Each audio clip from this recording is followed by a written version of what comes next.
West Michigan Aviation Academy, but principals of biomedical science, Carter Thompson speaking here. Anna Garcia was a 20-year-old female college student. She works part-time at the university at the Gentry Science Lab, and 911 got a call around 10 a.m. from Taylor Diaz, who was a peer of Anna, who had found the body in the lab. Police had secured the scene by around 10 a.m., and Garcia had a boyfriend named Eric Piedmont who claimed had seen her at lunch noon that day before her death.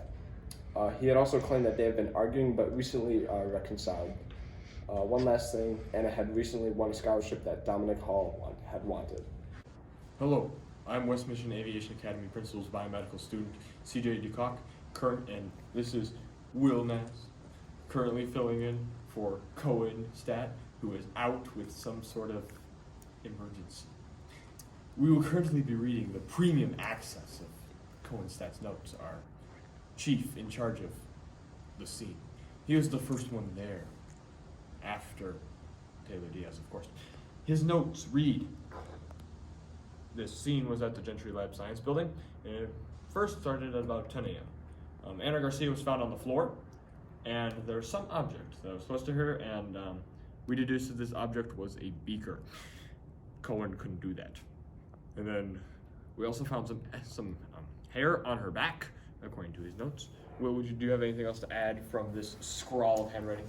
I would like to say that perhaps maybe when he was talking about the object that was close to her, he was referring to possibly the blood that was on the table, like the corner right here, and then it was also appeared to be dripping on the floor, and research has shown that the blood types do match up, so they could possibly be the same. Yes, and also something else that I would like to add is that when I got there several hours later, there were quite a few flies around, and there's a lot of stuff there. But don't worry, we'll cover it all. I'm from West Michigan Aviation Academy, Principles of Biomedical Science. I'm Cohen Stat, and I approve this message. Hello, and welcome back. I am West Michigan Aviation Academy Principal's biomedical student, CJ DeCock, and I was in charge of the polygraph test.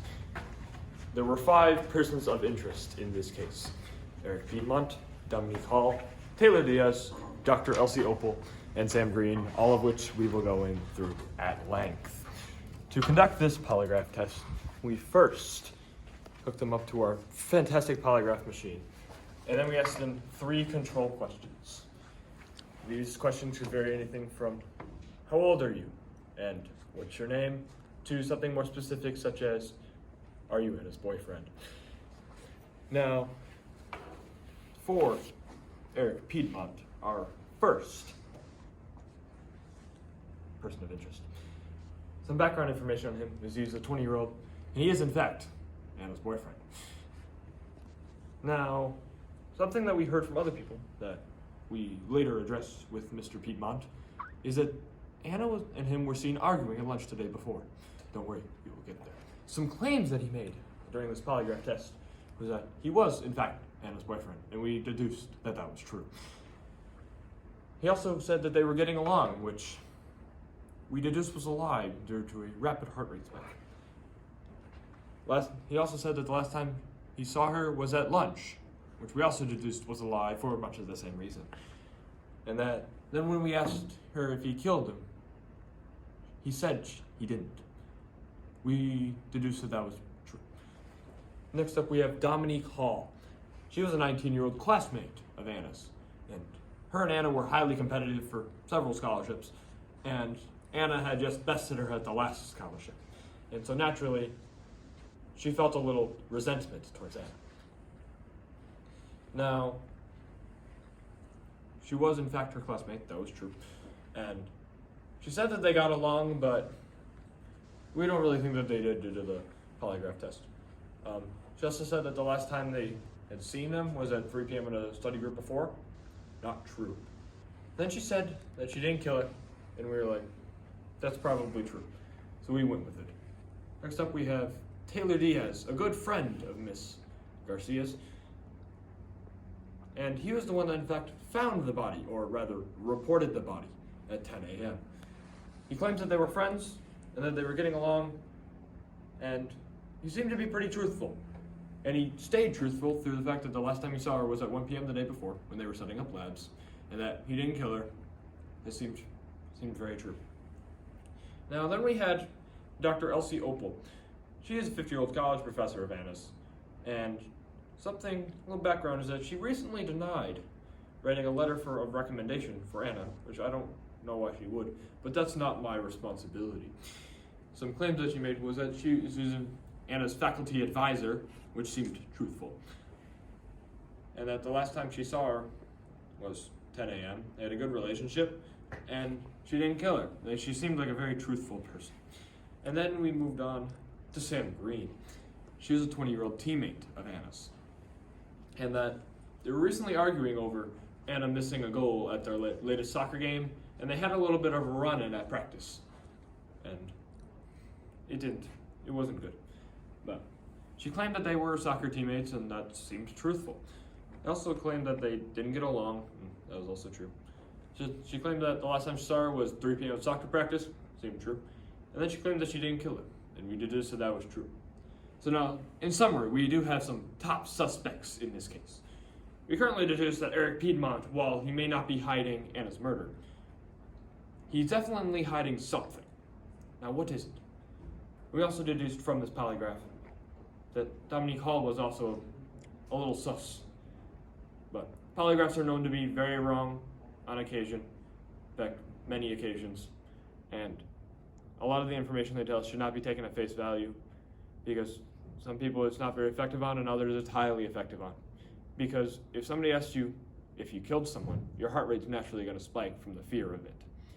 And, well, while none of them seem to have killed it, we can't know that for certain.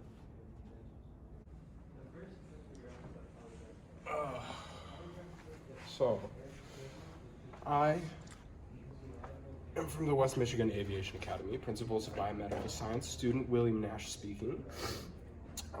I am the evidence chief researcher, and I have deduced recently from what we have found that Anna Garcia, at the time of the murder, had a bruise on her face, which we assume may have been from running into another teammate.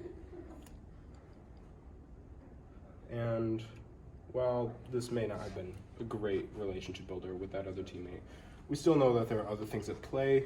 We do not know why this teammate, Sam Green specifically, is not on very good terms with her, but this may be one of many reasons. We also found out that she may have blamed Anna Garcia, perhaps unduly, for the recently lost soccer game, which she missed a point. Very unfortunate, but still. Her boyfriend, Eric Piedmont, he claimed that he was on good terms with her, and we checked through a few of her text messages where he would say good morning and stuff like that, and we found out that she wanted to have lunch with him on, I believe, the day of the murder, and obviously they never did have lunch, but he did seem to be good terms with her, through text messages anyway.